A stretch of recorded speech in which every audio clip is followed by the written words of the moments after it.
que le entran a la mesa de diálogo. Saludo primero a Norman Pearl, columnista y analista político, amigo de esta familia Sin Censura. Norman, un abrazo, ¿cómo te va? Hola Vicente, qué gusto estar con ustedes. Siempre es un placer, qué gusto poder platicar, poder emitir alguna opinión específica sobre lo que está sucediendo en nuestro país. Y claro, un saludo a nuestros compañeros, un saludo a toda la inmensa audiencia de Sin Censura que cada día crece de forma extraordinaria. Gracias, Norman. También saludo al periodista y lingüista, amigo de este espacio libre como el viento, Miguel Martín Felipe Valencia. Querido Miguel Martín, muy buenas tardes, muy buenas noches. Buenas noches, Vicente. Contento una vez más de estar aquí en Sin Censura. Saludos a Norman. Gracias. Y también está listo José Alfredo Gutiérrez Falcón, escritor y máster en Derecho Comunitario Europeo, miembro de esta familia. ¿Cómo estás, José Alfredo? Encantado, Vicente, de estar con ustedes como siempre. Gracias a los tres por acompañarnos. ¿Cómo ven esta defensa de Manuel Bartlett, estos eventos, estas cumbres, estos foros municipalistas, el mensaje que se envía desde Bacadehuashi? Y bueno, Norman, empecemos por ahí. Creo que esto demuestra, no sé si la recta final, pero sí la importancia de la reforma para la cuarta transformación, para el gobierno del presidente Andrés Manuel López Obrador. Claro, fíjate que para mí es interesantísimo poder ser testigo de la evolución que ha tenido la interrelación que se da entre los municipios que están gobernados por Morena, por el Partido del Trabajo, por el Partido Verde, de tal manera que esta cohesión pueda lograr mandar una señal de, no solo de unión, sino también de una posibilidad de entender diferentes criterios. Defender la reforma, a la iniciativa la reforma de iniciativa del presidente López Obrador es muy importante. Y es importante que lo sepan todos. Entonces, el hecho de que haya la participación de los municipios en este tipo de asambleas, bueno, nos da la tranquilidad de saber que los llevarán a cada uno de sus sitios de origen. Y bueno, seguramente tendremos una comunicación personalizada, mucho más sólida de lo que antes se había pensado. La participación del secretario de Gobernación es interesantísima, de los gobernadores, de los presidentes municipales y de la gente que participa en los cabildos de los municipios. Yo creo que Morena está dando un paso adelante en esta consolidación de esta gobernanza, ¿no? De esta forma de entender la política a partir de 2018 con el triunfo del presidente López Obrador y con el triunfo, yo lo diría de una manera más amplia, del pueblo de México.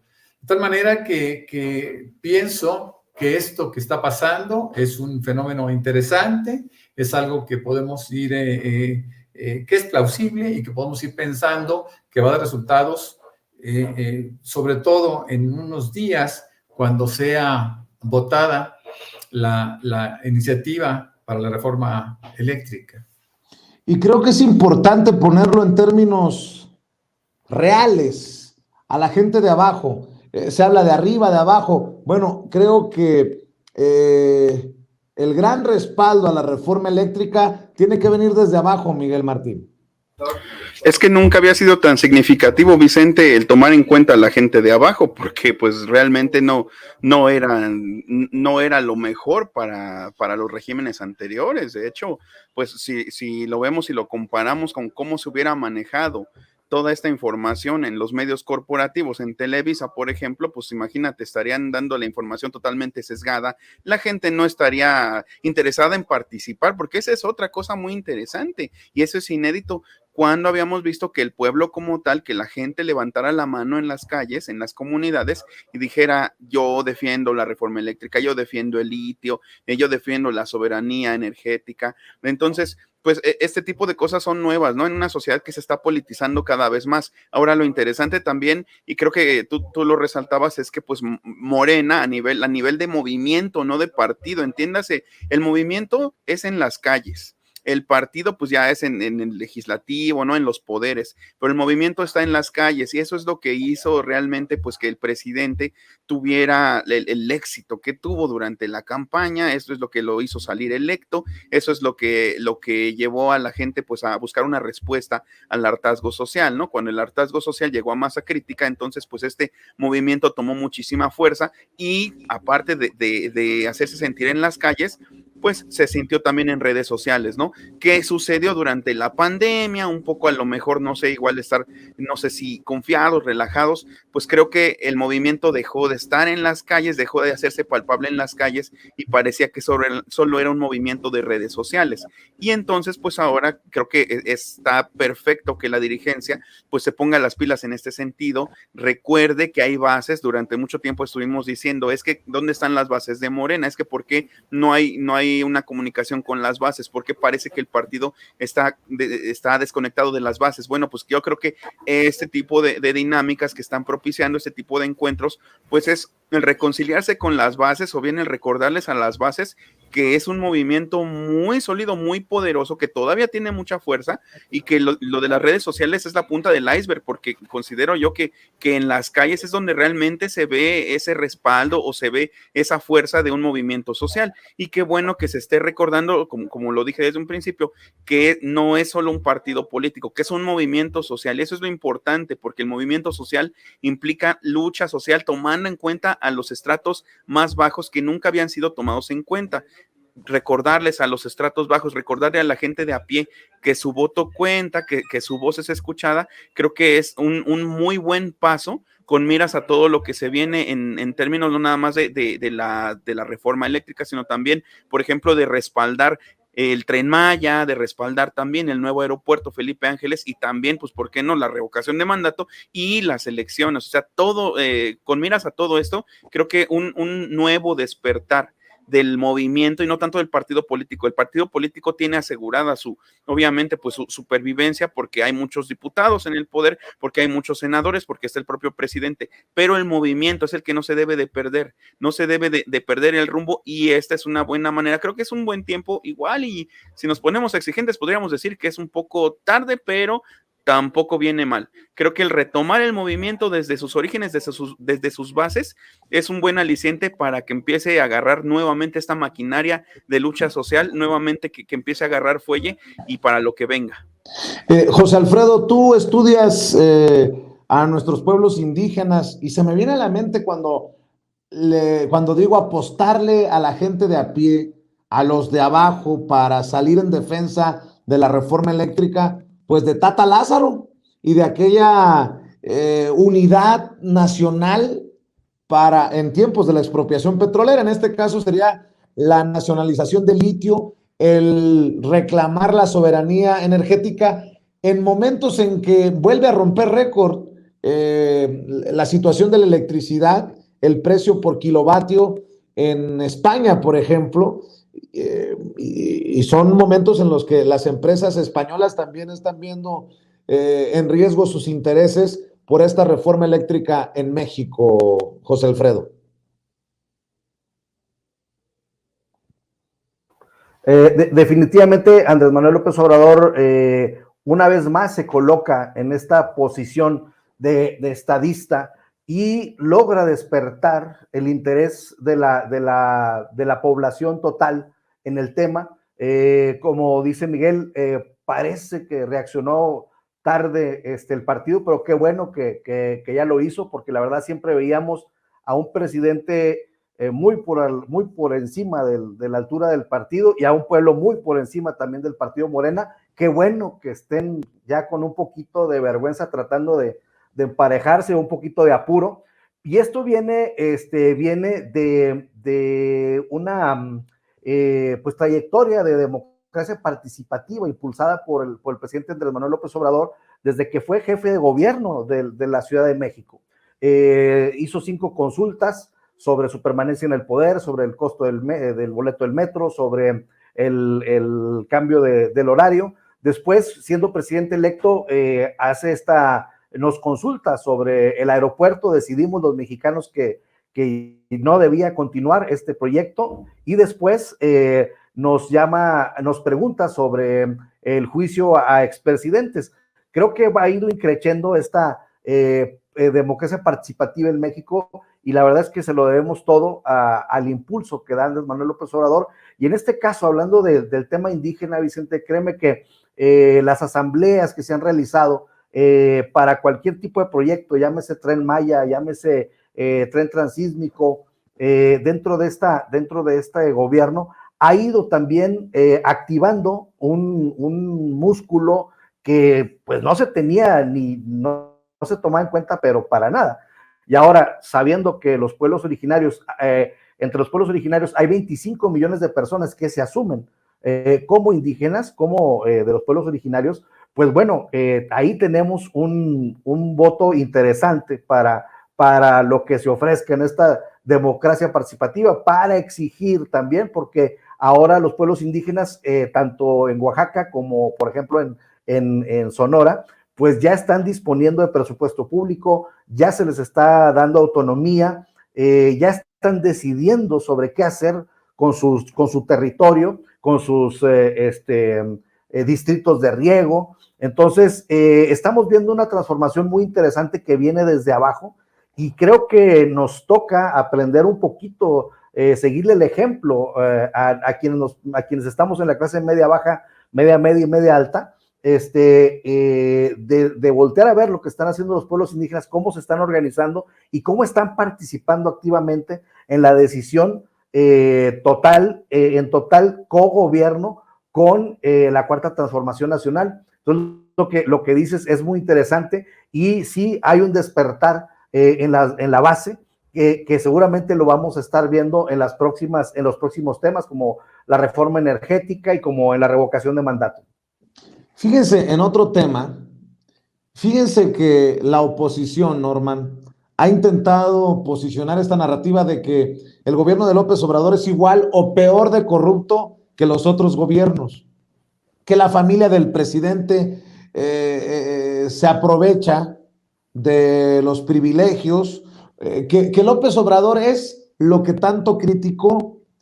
Yo he dicho que no lo veo así, que yo al contrario, veo unas ganas del presidente de que las cosas sean diferentes. Incluso en su momento le pidió a su hermano Pío López Obrador y a su ex colaborador David León que no se ampararan, que fueran ante las autoridades cuando fueron exhibidos aquellos videos intercambiando sobres con dinero y estas cosas que circuló precisamente Loret de Mola y Latinus. El caso de su hijo igual, dieron la cara, explicaron, ya se desmoronó ese otro escándalo. Bueno, pues reapareció Pío López Obrador. Fíjense nada más, para aquellos que dicen que es igual o peor este sexenio, urge, le pide a la Fiscalía General de la República que lo investigue. El hermano del presidente López Obrador, Pío López Obrador, aseguró que espera que la Fiscalía General de la República concluya lo más pronto posible la investigación que hay en su contra por los videos revelados en 2020 en los que se le ve recibiendo sobres de dinero de manos del entonces asesor del gobierno de Chiapas, David León. Aseguró que es el primer interesado en que se conozca la verdad y que nunca ha presionado a la Fiscalía General de la República para que se archive la investigación en su contra, porque hay que decirlo, muchos medios hablaban de que Pío López Obrador estaba presionando para que se diera carpetazo a su caso. Bueno, pues reaparece y dice, y cito, si alguien está interesado en que la autoridad investigadora cumpla con su obligación constitucional de investigar y se haga justicia, soy yo. Es su primera declaración por el videoescándalo y dijo que solicitó a la Fiscalía General de la República que no tarde y que se resuelva lo más pronto posible. Pues eso también es lo que le duele a la oposición, estas ganas de transparencia, Norman, ¿o cómo lo ves tú? Fíjate que la transparencia solamente se puede encontrar a través de evidencia. Es decir, no podemos hablar de transparencia, no podemos hablar de resultados, no podemos hablar de eventos no sucedidos cuando todo está en el aire. Afortunadamente, el gobierno del presidente López Obrador tiene constancia muy clara de la evolución que se ha tenido en muchos sentidos.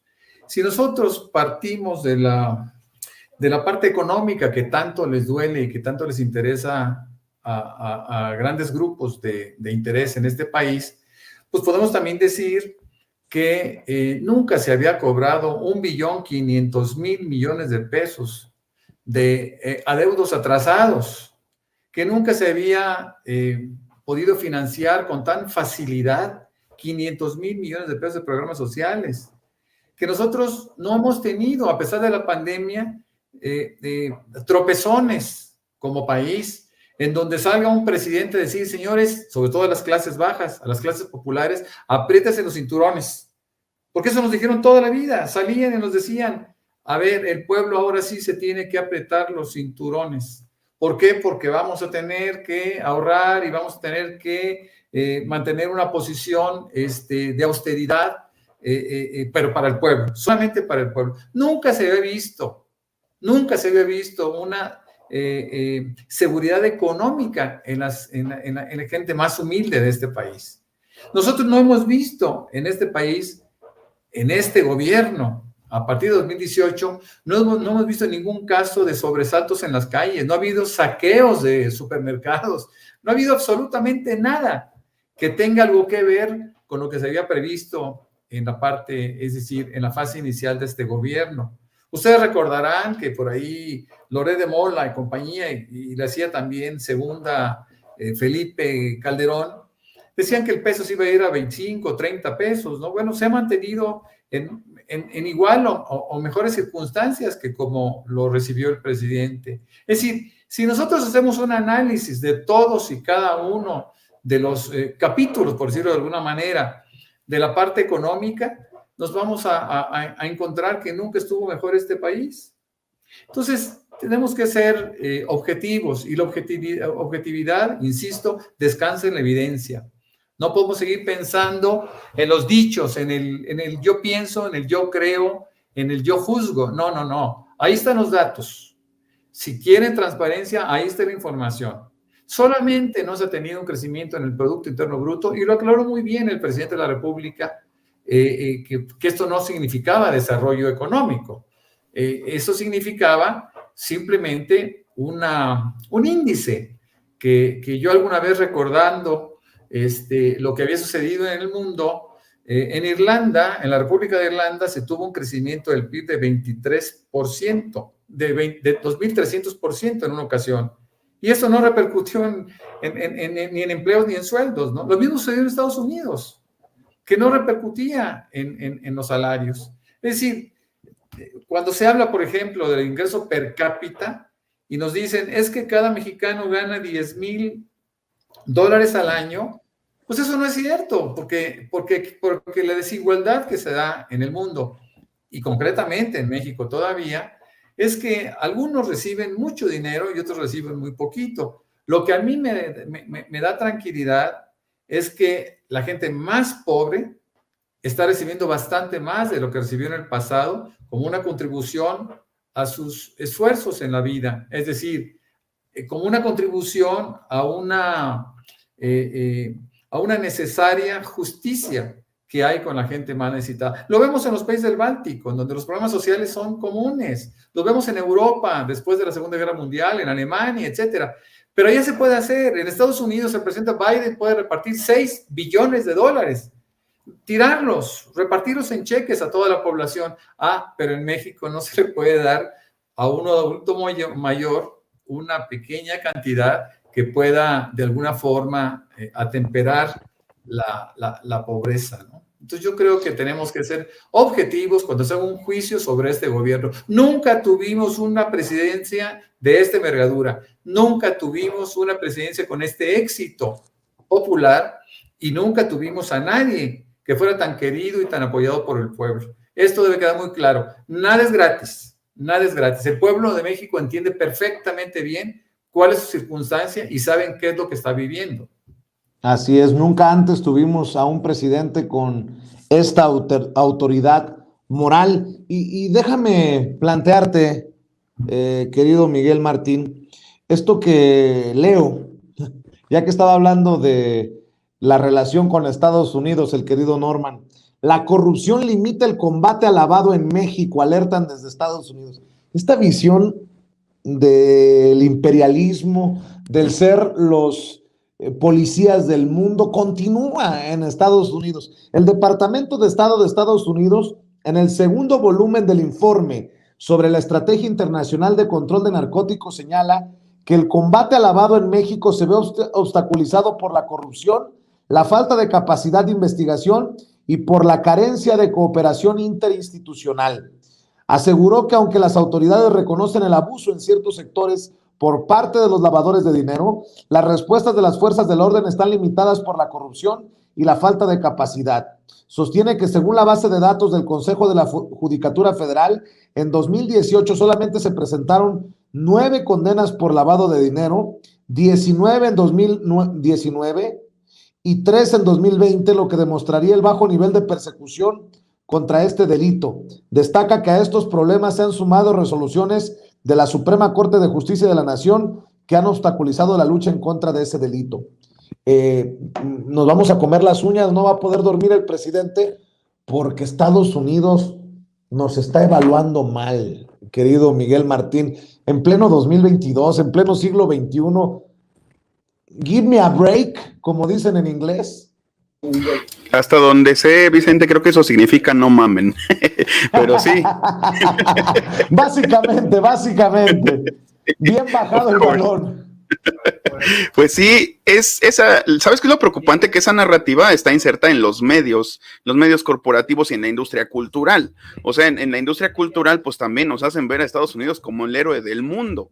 Y en la narrativa de los medios corporativos, pues nos hablan de algunas pomposas organizaciones que tienen nombres igualmente pomposos como Freedom House, de la que te había hablado en otra ocasión, y ese tipo de organizaciones, pues resulta que evalúan, no se sabe con base en qué parámetros, y me refiero en concreto para el caso de México, evalúan qué países son democráticos y qué países no son democráticos. Lo ideal, obviamente, Estados Unidos, según su mapita, está en verde.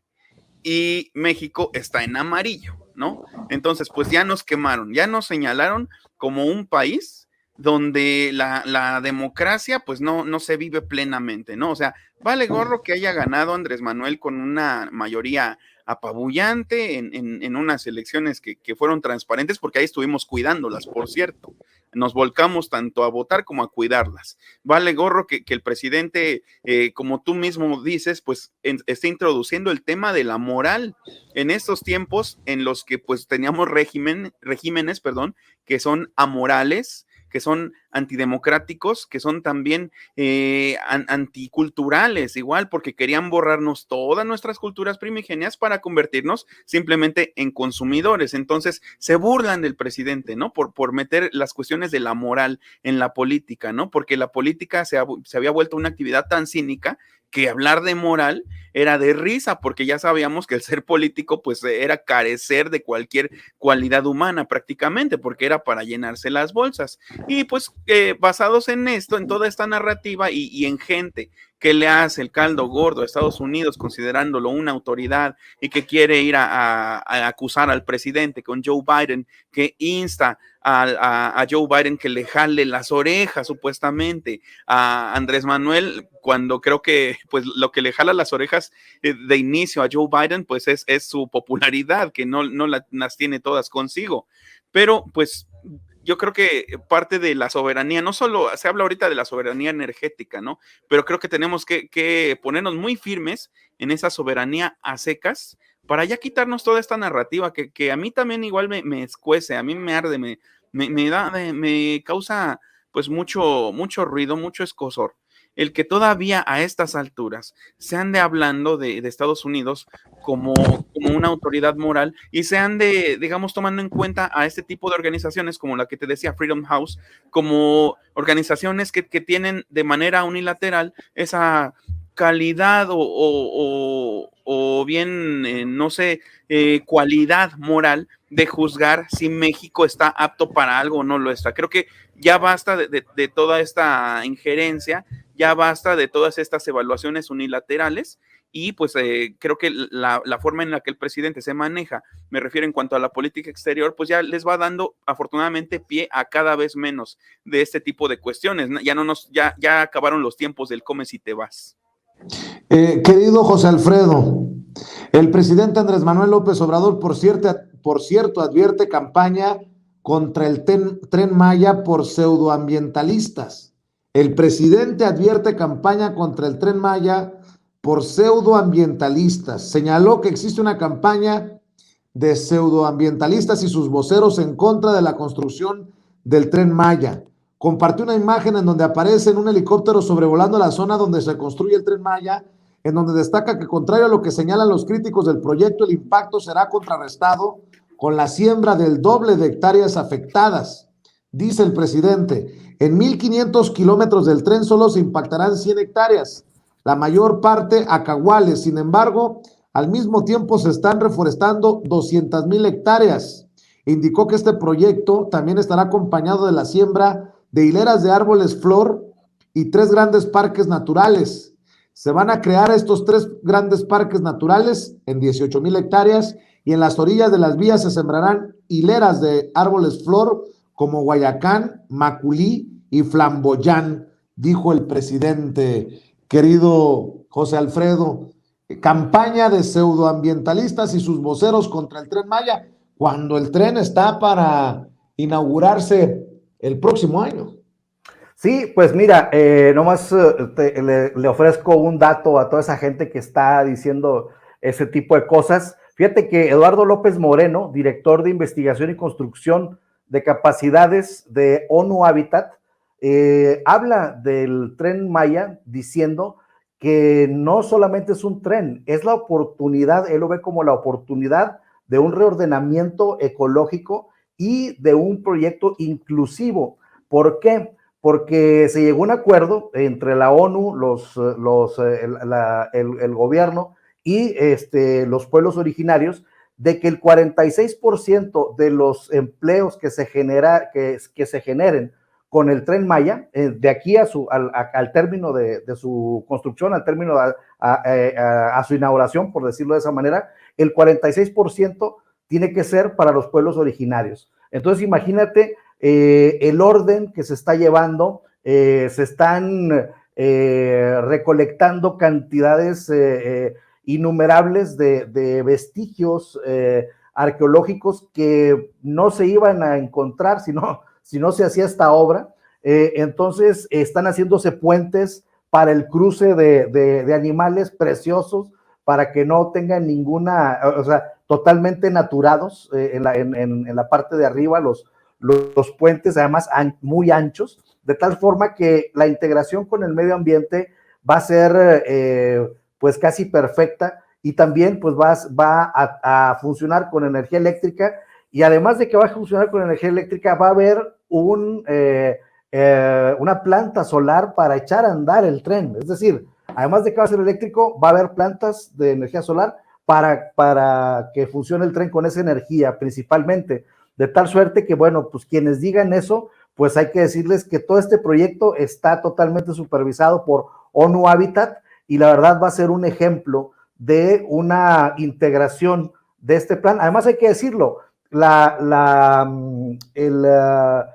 vía ya estaba, o sea, se va a utilizar una vía que ya existía, salvo una última desviación que se va a hacer, pero la gran mayoría de la ruta, de las siete estaciones, se va a utilizar la vía que ya existía. Es decir, el derecho de vía va a ser exactamente el mismo. Entonces, pues bueno, estas personas que tratan de engañar con este tipo de noticias, pues de preguntarles por qué no dijeron nada cuando el aeropuerto se iba a hacer en el lago de Texcoco, y esa sí iba a ser una catástrofe, ¿no? Entonces, hablaba Norman hace un momento de transparencia y de buen uso de los recursos, pues tenemos que, gracias al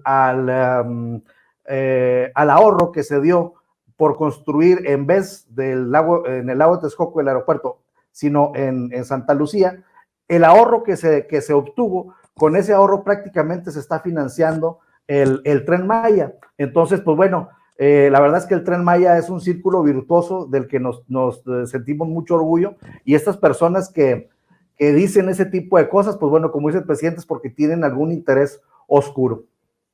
Debo de admitir que con las premuras totalmente se me fue el rollo, mi querido Norman Pearl. Debí de haberte buscado en Querétaro.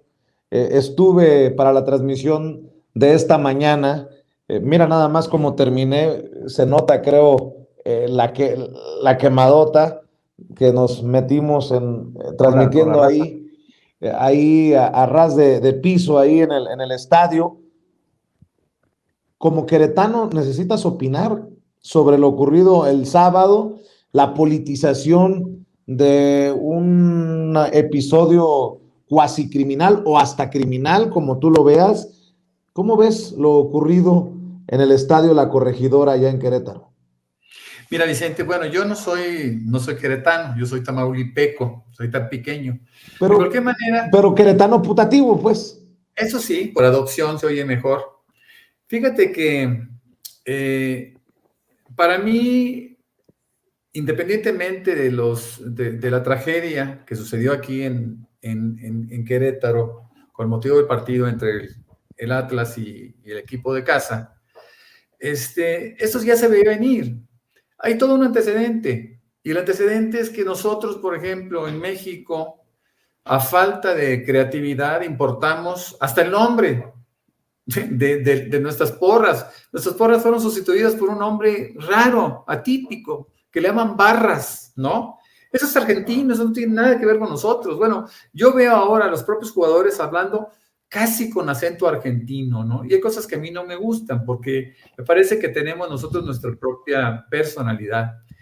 El tema de Querétaro, es decir, la forma como se ha venido manejando esta tragedia, esta terrible enfrentamiento que se dio en el estadio, ha sido desafortunado, porque primero que nada se manejaron imágenes y de muchas partes del país me decían, oye, es que la evidencia de los muertos o de las muertes es muy clara, ¿no? Son cuerpos abandonados, son cuerpos que fueron terriblemente golpeados, inclusive en sus cabezas, etcétera. La posibilidad de que hayan subsistido es menor, ¿no? Entonces todo el mundo hablaba de 17 muertos, alguno llegó a decir que habían sido 30 muertos, fundamentalmente medios deportivos. Lo que sí es cierto es que la salida del gobernador ha sido tibia, ha sido tímida, no ha sido convincente, nadie piensa que no haya habido fallecimientos, aunque hay que reconocer que un fallecimiento es difícil de ocultar, ¿no? De cualquier manera, siento que el fútbol en nuestro país no tiene la infraestructura de protección que se debiera tener para que pudiera darse los partidos. Yo sí pienso que en México se deben, es decir, asumiendo que no estamos preparados, se debe de regresar una vez más a partidos a puerta cerrada y a partir de ahí pensar, sobre todo, y ese es un mensaje que me gustaría mandarle a todos los amantes del fútbol. Yo mismo soy un aficionado desde hace muchísimos años al fútbol. Empecé con el Tampico, por supuesto, y terminé en el Cruz Azul. Pero bueno, la idea es que yo siento que una persona cuando compre un boleto para entrar a ver un partido de fútbol, debe de entender que está restringido, que debe de ir a presenciar un partido, que los protagonistas son los jugadores, no son los aficionados en ese sentido. Es decir, los que están haciendo el espectáculo son los jugadores, de tal suerte que no tienen que meterse ni con ellos y menos golpear o insultar a los que están a un lado de ellos. Me parece que hay que entender ya y evolucionar esta cultura del deporte como aficionados, como espectadores, ¿no? Es un espectáculo pagado, sí, es cierto, pero finalmente es un espectáculo que la gente debe de entenderlo como tal. No va en juego la vida, no es la patria, no es la ciudad siquiera, no es ni el barrio, vamos.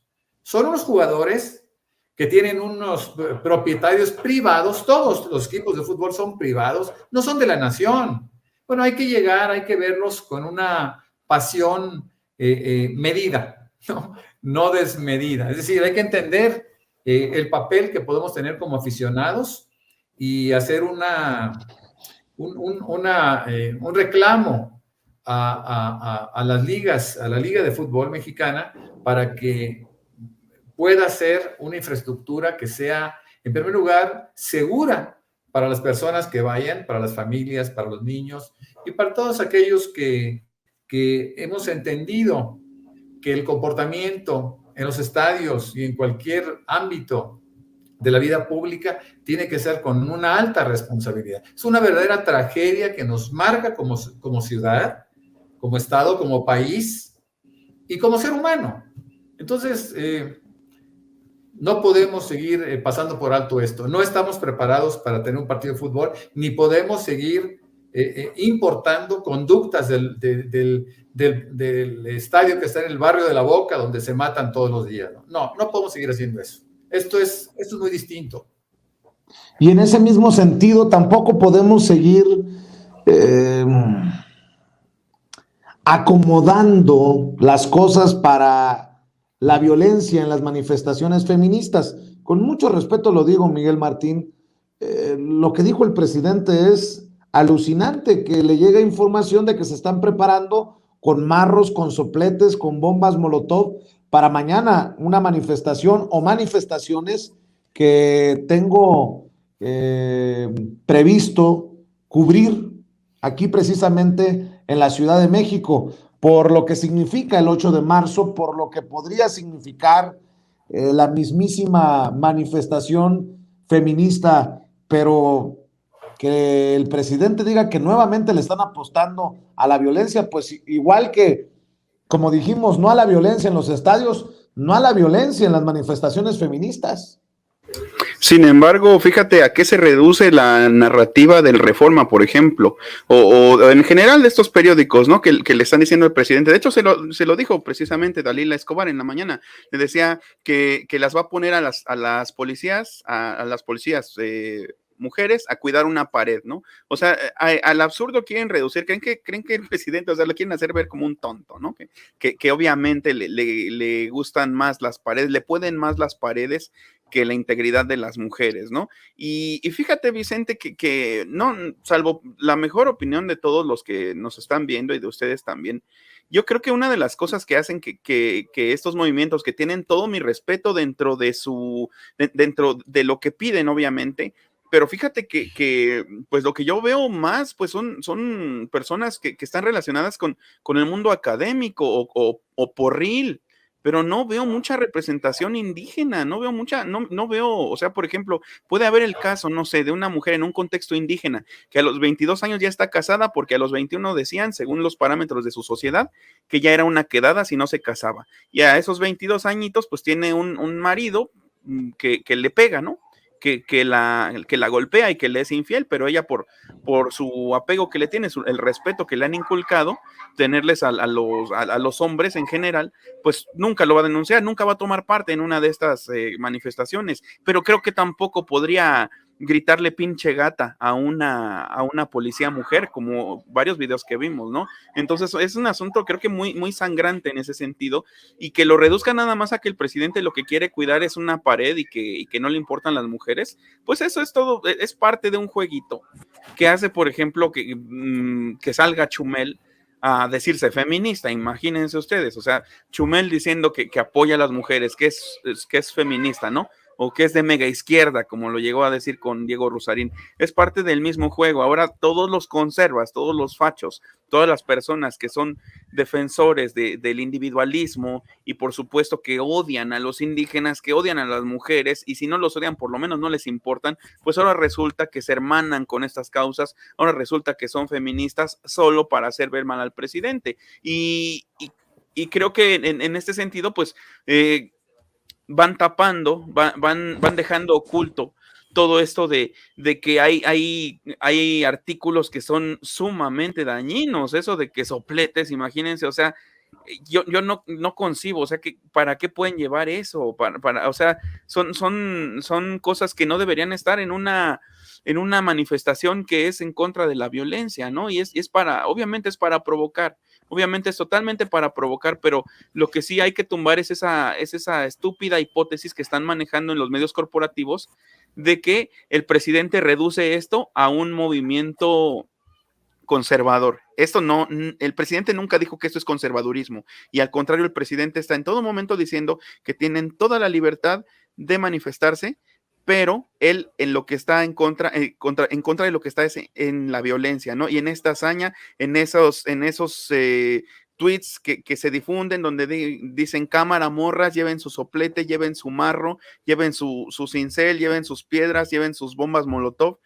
Creo que eso sí es muy preocupante, y creo que ese es un retroceso, porque pues no deberíamos estar en este, pues en este tenor pidiendo las cosas, porque realmente ni siquiera están pidiendo el alto a la violencia contra las mujeres. Creo que sí hay un sentido político ahí, y sí hay, creo que también mucha vena porril por parte de muchas participantes, o de muchos, porque se sabe también de hombres encubiertos que van a aplicar también su fuerza de hombres para utilizar, por ejemplo, puertas como arietes y cargar contra las policías femeninas, ¿no? Entonces, pues creo que tenemos que estar muy atentos, y pues te deseo la mejor de las suertes, Vicente, en la cobertura. Y bueno, nada más para abonar un poquito a lo que decía el querido Norman Pearl. Fíjense que tengo la desgracia de irles a los dos equipos que empezaron con esto de importar barras de Sudamérica. En el 93, el Club León fue el primero que trajo una barra de batucada cuando estaba Milton Queiroz Chita jugando en el León. Ellos trajeron una barra de batucada para que ambientara supuestamente en el estadio. Y luego fue el Pachuca, mi otro equipo al que le voy, porque mi papá es de Guanajuato, mi mamá es de Hidalgo. El Pachuca trajo en el 96 a los primeros, digamos, dirigentes de Barra Brava de Argentina. Ellos fundaron lo que conocemos ahora como la Ultratusa. Y posteriormente el Atlas también imitó esto mismo, porque el Atlas, pues digamos que por sus colores, por esta vena de mineros ingleses, huelguistas, que es de ahí de donde vienen sus colores, está un poco hermanado con el Newell's Old Boys de Argentina, que tienen esta tradición contestataria, esta tradición, digamos, de enfrentamiento contra la policía. Bueno, pues de ahí, lamentablemente, de los equipos a los que yo les voy, viene la introducción de las barras bravas en México. Válgame Dios. Y oye, para ir cerrando, José Alfredo Gutiérrez Falcón, siguen desde los medios extranjeros atizándole al presidente Andrés Manuel López Obrador. Creo que fue el Financial Times el último que estuvo dándole duro al presidente. Me llama mucho la atención que el Financial Times diga que la Casa Gris es la oportunidad de Andrés Manuel López Obrador para cumplir sus promesas electorales. Pues si no hay campaña de medios extranjeros, todo parecería que hubiera una campaña, y si huele a campaña, luce como campaña, pues es campaña contra el presidente Andrés Manuel López Obrador, no solamente desde nuestro país, sino desde medios, insisto, extranjeros, José Alfredo.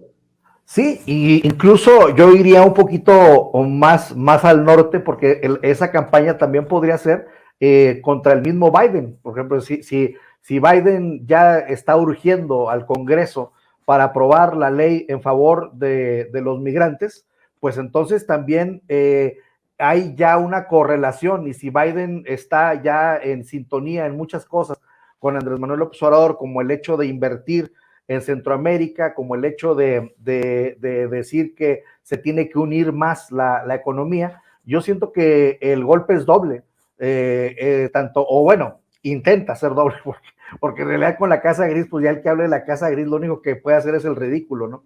Pero sí, yo siento que ya las agendas están tan empatadas, las agendas están tan armonizadas, que pues vamos viendo, ya vino Kamala Harris y se tocaron temas de todo tipo. Fue Andrés Manuel con ella a Washington, y hasta surgió la colaboración en la instalación de Internet para Todos en México. Es decir, lo que estoy tratando de decir es que los temas son tan amplios y tan variados, que ya las agendas nunca habían estado tan armonizadas, nunca había habido tantas visitas de un lado y otro. Y recordemos que han venido secretarios de Estado, recordemos que la vicepresidenta, recordemos 2 veces que ha ido Andrés Manuel López Obrador a Estados Unidos, 2 veces a la Casa Blanca, con 2 presidentes diferentes.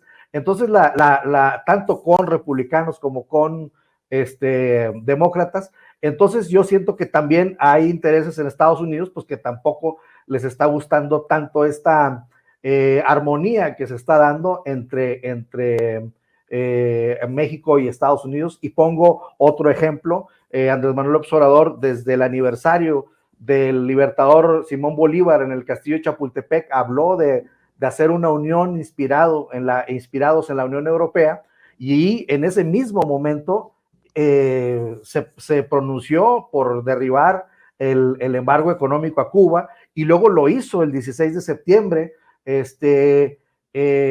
ni más ni menos que con la presencia de Miguel Díaz-Canel en el Zócalo, y luego después viene este video de Joe Biden en la celebración, la conmemoración de la consumación de la independencia de México, donde Joe Biden dice, no hay un amigo mejor que México para nosotros. Entonces, pues bueno, también esto le ha de tener mortificados a 2-3 allá en Estados Unidos, y sí, efectivamente, siento que son, golpes, o tratan de ser golpes a nuestro presidente, pero ya en esta integración que estamos viendo de agenda, yo siento que ya van para los dos lados los golpes, y recordemos cómo Ken Salazar tuvo que recular un poquito cuando le preguntaron sobre la reforma energética o la reforma eléctrica de Manuel, dijo, está muy bien, y a los 2 días dijo, no, nos preocupa, y etcétera, etcétera. Entonces, esto nos deja ver, pues, que en Estados Unidos también hay una estira y afloja en estos temas, y creo que ya los golpes, las lanzadas, pues pueden también ser parte de gente en Estados Unidos que le quiere pegar al mismo Biden o a la misma Kamala Harris. Mi querido José Alfredo Gutiérrez Falcón, ¿por qué no cerramos invitando a la gente para que te apoye en tus trincheras? Gracias. En Twitter, gracias, estoy como @Gutiérrez Falcón, y en Facebook estoy como J. Gutiérrez Falcón. Gracias, me da mucho gusto, y gracias, Vicente, porque cada que se acaba un programa con ustedes, pues empieza a repuntar ahí el asunto en las redes sociales, y cosa que me da mucho gusto. Gracias, José Alfredo. Miguel Martín, también hay que apoyarte en tus trincheras. Muchas gracias, Vicente. Sí, suscríbanse a mi canal que se llama Al Aire con Miguel Martín. Lo encuentran con el logo de este colibrí que tengo aquí atrás de mí, Al Aire con Miguel Martín. Hoy tenemos igualmente reseña literaria esta noche a las 10:30 con Ramiro Padilla, El amor en los tiempos del cólera, no se lo pierdan. También me encuentran en Twitter como @MiguelMartinfe, en Facebook con mi nombre completo, Miguel Martín Felipe Valencia, y también pueden leer mis artículos tanto de política como del suplemento cultural en Regeneración MX. Norman Pearl, ¿en dónde te leemos? ¿En dónde te escuchamos? ¿En dónde te apoyamos? Bueno, gracias, en el sitio de siempre, bueno, o en los lugares de siempre. Yo estoy en Twitter como Norman F. Pearl. También me pueden encontrar con el mismo nombre en la página de Facebook, en la página en la fanpage. Escribo para Manifiesto 21, también escribo para La Lupa MX y para Reporte 32 MX. Próximamente les quiero invitar a un programa que tendremos Sin Línea, abordando temas sobre mujeres en cautiverio. Quiero agradecer la coincidencia con Miguel Martín, con José Leonardo, y por supuesto contigo, Vicente. Muchas gracias. Claro que sí. José Alfredo Gutiérrez Falcón, Miguel Martín, Norman Pearl, les mando un abrazo. Muchas gracias. Estamos al pendiente. Que gracias, descansen. Vicente. Suerte mañana. Gracias. Mañana sí me voy a llevar sombrerito. No te expongas. O me encapucho. Peluca. Bueno. No te expongas mucho. No, claro que no, siempre con reservas y con mucho respeto para quienes se manifiestan pacíficamente. Gracias, compañeros, gracias, amigos, y estamos en la recta final. Amigos, amigas, regresamos en breve, pero mientras seguimos hablando sin pelos en la lengua, sin censura, usted puede suscribirse a nuestros 3 principales canales en YouTube. Sin Censura Media, en donde tenemos más de 1,600,000 suscriptores, Sin Censura TV, en donde tenemos más de 1 millón de suscriptores, y en Sin Censura Presenta, en donde queremos llegar muy pronto a los 100,000 suscriptores. Si usted ya está inscrito en Sin Censura Media, suscríbase en Sin Censura TV. Si ya está suscrito en Sin Censura TV y Sin Censura Media, suscríbase a Sin Censura Presenta. Recuerde que es gratis, no tiene que sacar un solo centavo de su bolsillo para apoyarnos. Dele clic en la campanita para que los señores y señoras de YouTube envíen las notificaciones cuando estemos transmitiendo en vivo y en directo o estemos subiendo videos. También nos puede seguir en Twitter en @Vicente Serrano y hasta en Instagram. Ojo, también estamos en Instagram. Son nuestras redes sociales y con el apoyo de ustedes seguimos creciendo, porque con ustedes todo, sin ustedes nada.